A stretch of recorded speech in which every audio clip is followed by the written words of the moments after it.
I got nothing.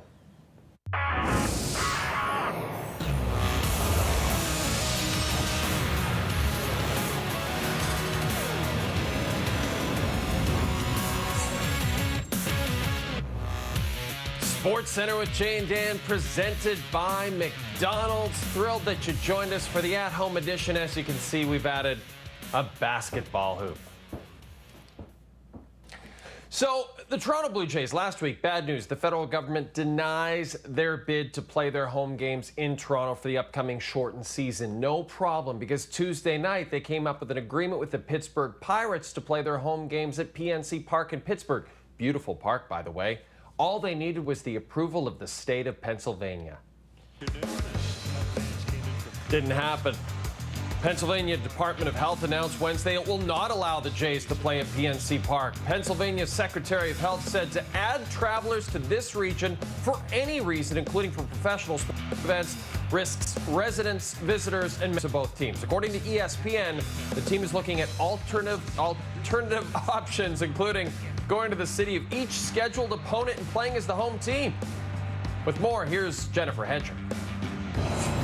All right, joined now by our baseball analyst, Steve Phillips, and our Blue Jays beat reporter, Scott Mitchell. Guys, key questions surrounding this Blue Jays team with opening day just around the corner. Scott, let's begin with the ballpark issue.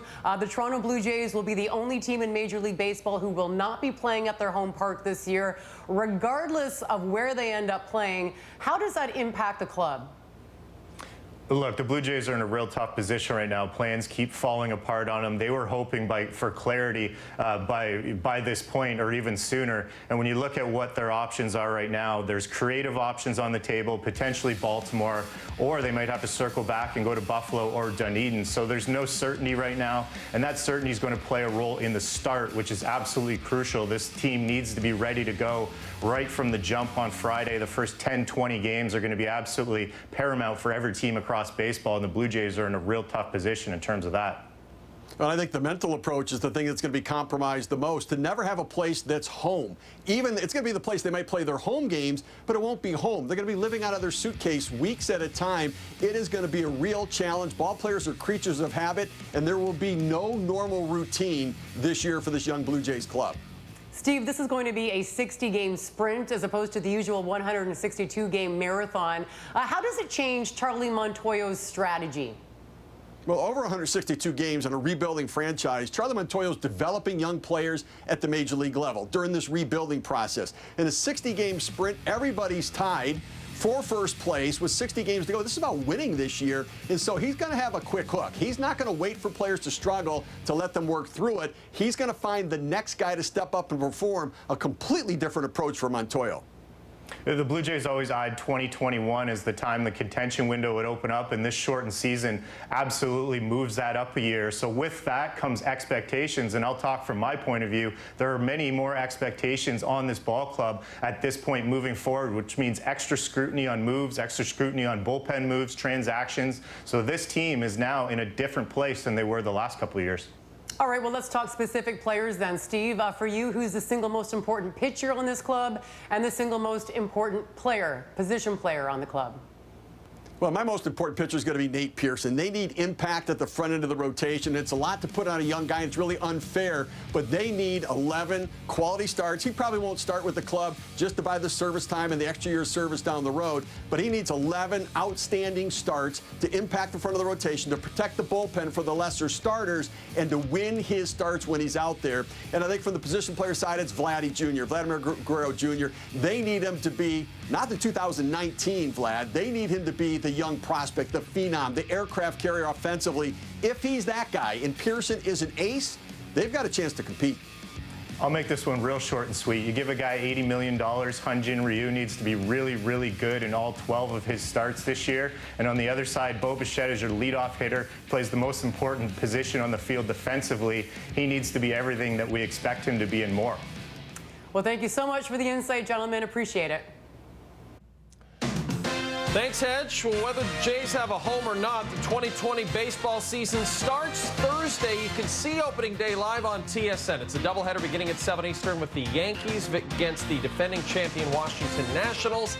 And then the Doyers and the Giants. Those teams do not like each other. Those fan bases do not like each other. That's at 7 Pacific. By the way, the Dodgers signed Mookie Betts on Wednesday to a new 13-year deal worth more than $380 million.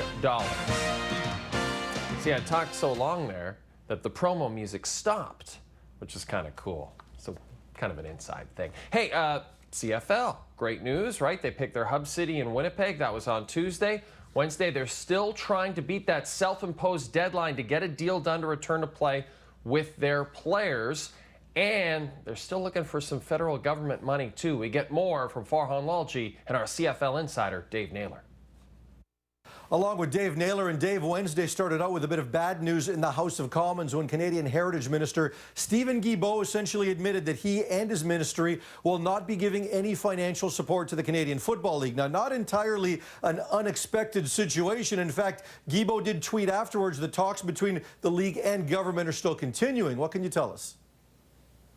Well, this really didn't come as any kind of shock to the Canadian Football League. They've never been under the impression that if they got federal government assistance to play a shortened 2020 season, that it would be coming from the Heritage Ministry. Now, this caused a bit of a roller coaster ride on Twitter, some players reacting, even a federal MP speculating that the CFL season won't take place. But really, this was much ado about nothing, and the league confirms that discussions with the federal government through other avenues are continuing. And also discussions are continuing between the league and the Players Association as they work towards an amended CBA for the 2020 season. And my understanding is that those discussions have been positive. They remain positive as we get into the final hours of this situation. But there's still a lot of work to be done. And they're also talking about trying to get some assurances on what 2021 and beyond will look like. Now, we certainly don't expect that to happen in the short term. Also, there has been some debate about what the actual self-imposed deadline is. Is it this Thursday or is it Friday? It is, in fact, Friday, July the 24th, when the league hopes to at least get a decision made between the league and the PA. What can you tell us on your end?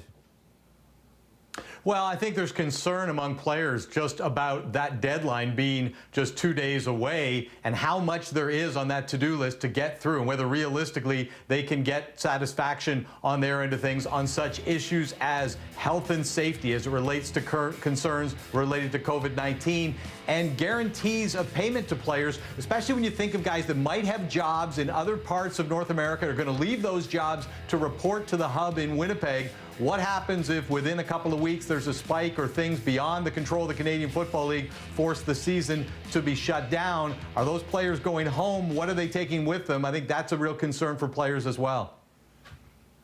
So a lot to be decided in the next 48 hours, and it could be the most critical 48 hours in the recent history of the CFL. Sidney Crosby returned to the ice Wednesday, skating solo for half an hour before Penguins practice. Crosby last skated in a team scrimmage on Saturday, but left the ice early and has not practiced since. The team has not provided any updates regarding Crosby's absence. When we return on Jay and Dan, we're going to give you more NHL training camp news. You're watching TSN, Canada's Sports.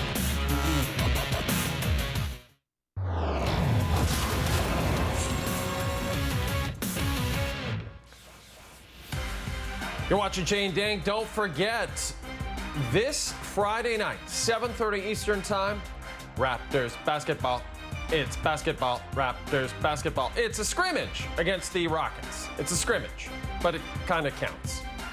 Speaking of the Rockets, their star Russell Westbrook, well, one of their stars, returned to practice Wednesday after recovering from the coronavirus and clearing the NBA's quarantine protocol. The former MVP is thankful and happy to be back on the court with his Houston Rockets teammates. Man, very eager. I'd be lying if I wouldn't say I was. Just being home and being by myself for such a long period of time, away from my family and my teammates and the organization. So I'm definitely excited to kind of get back on there on the floor and get things rolling. Been at home, trying to be productive. Obviously not able to get on the basketball floor, but finding ways to kind of stay active, do as much conditioning I can probably do. But as far as that, we'll see once I get out there. But that's the last thing that I worry about, honestly. Wednesday afternoon, the first NBA action in 127 days, a scrimmage in the Orlando bubble between the Clippers and the Magic. Paul George, ladies and gentlemen. That time off would be good for Paul George. He's always injured. Kawhi Leonard in the corner for three. So this is what it's going to look like. Okay. Second quarter, Leonard, another three. Third quarter, George continues his offensive barrage. He hits the jumper from the corner. Back to Leonard. Oh, there's another one from George. And then back to Leonard. Third triple of the game. Oh, you can't leave Kawhi that wide open. Clippers take the scrimmage, 99-90. But I think the most important thing there is just, yeah, that's how the games are going to look. Not bad.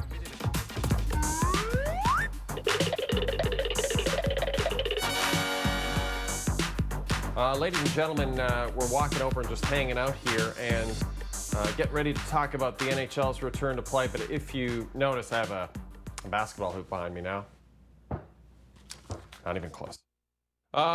Montreal, of course, faces Pittsburgh in the play-in round, and that is a tough task because you have to shut down Crosby and Malkin. Who will be given that task on the Montreal lineup?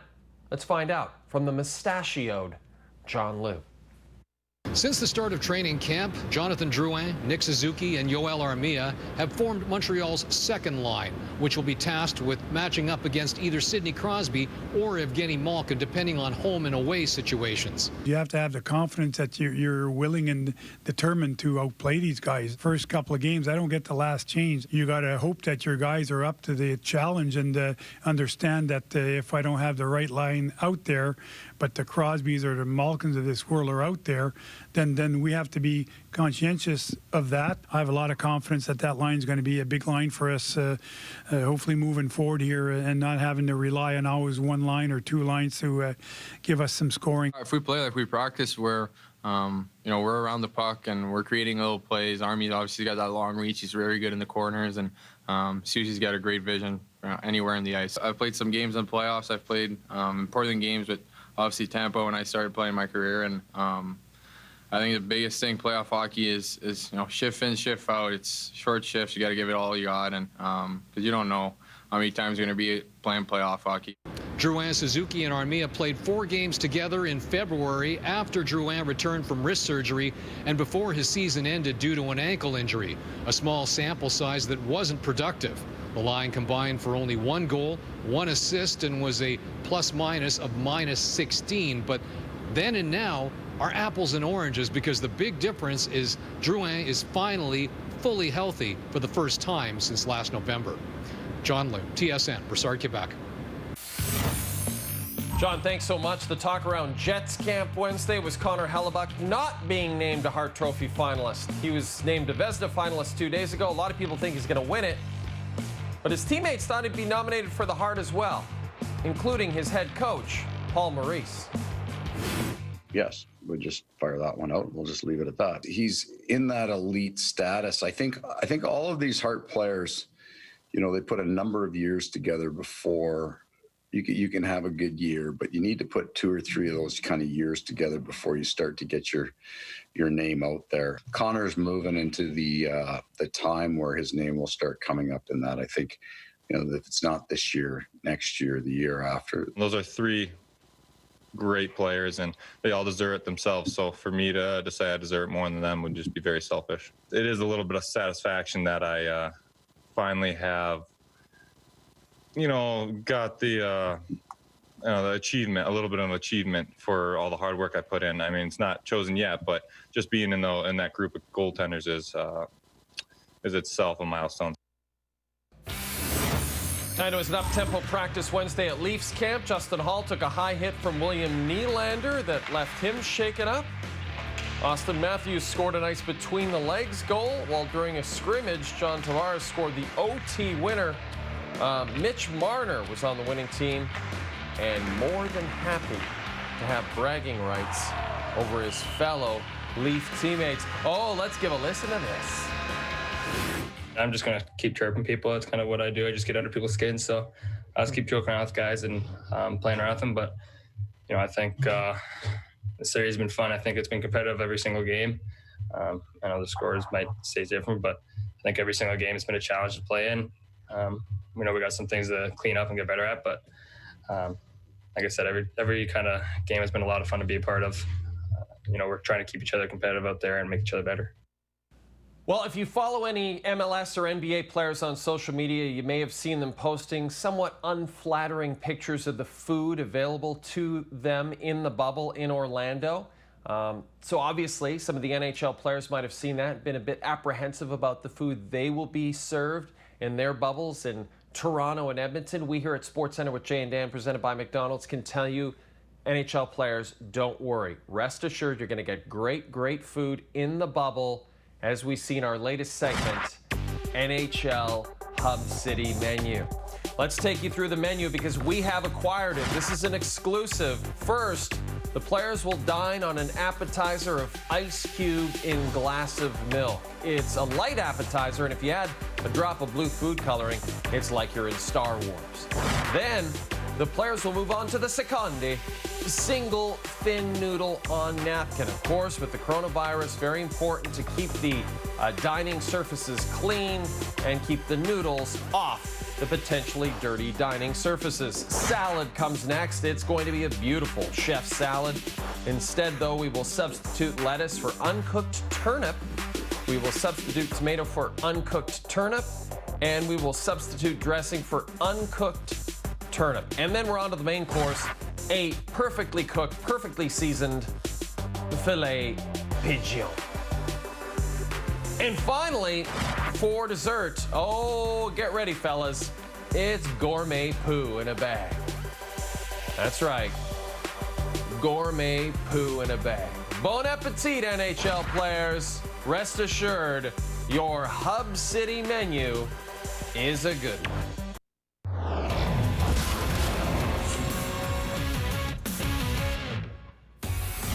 It's a party 3 decades in the making. After Liverpool clinched the Premier League title a few weeks ago, they were finally able to celebrate Wednesday after beating Chelsea 5-3. It's their first ever Premier League championship, 19th top-level title in their storied history. What a Jurgen Klopp, there he is. What a star.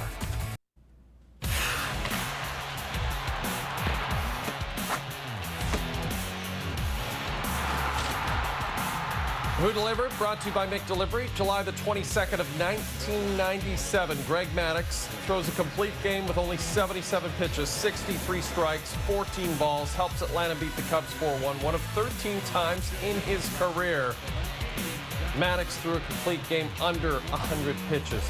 That's a feat now named after him because Greg Maddux always delivered. I messed up, couldn't say alternative early. I barely could say it there. And didn't make a single shot all show. I blew it.